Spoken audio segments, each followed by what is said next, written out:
এদিকে ইতিহাস গড়েছে বাংলাদেশের ক্রিকেটে প্রাইম ব্যাংক ক্রিকেট ক্লাব। দেশের লিস্টে ক্রিকেটে সর্বোচ্চ 422 রান করেছে প্রিমিয়ার লিগের দলটি, যা দেশের মাটিতেও সর্বোচ্চ রান। তবে আক্ষেপ নাইম শেখের double century মিসে।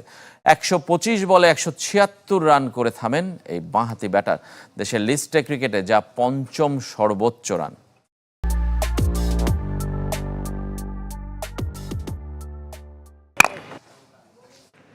Home of cricket সাক্ষী হলো নতুন ইতিহাসের।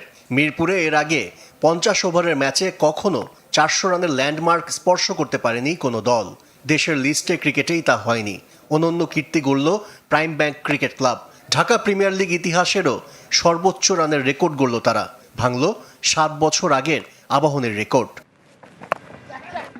এনামুল হক বিজয় ও নাজমুল শান্তর সেঞ্চুরিতে প্রাইম দোলেশ্বরের বিপক্ষে 393 রান করেছিল আকাশী নীলরা।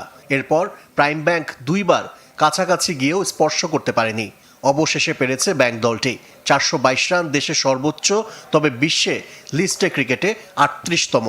সর্বোচ্চ স্কোর হয়েছিল বিজয় হাজারে ট্রফিতে। অরুণাচলের বিপক্ষে 506 রান করেছিল তামিলনাড়ু।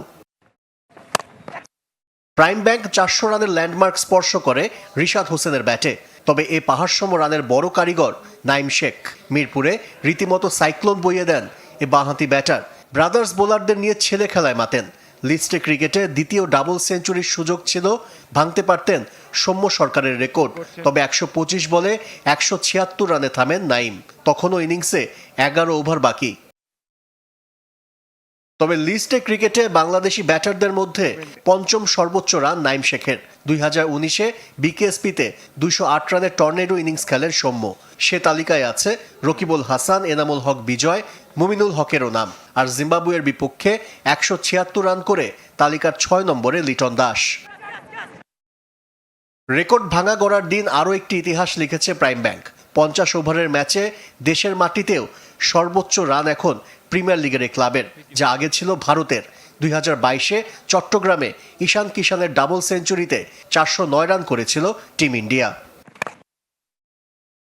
আশিক রুদ্র, চ্যানেল 24, ঢাকা।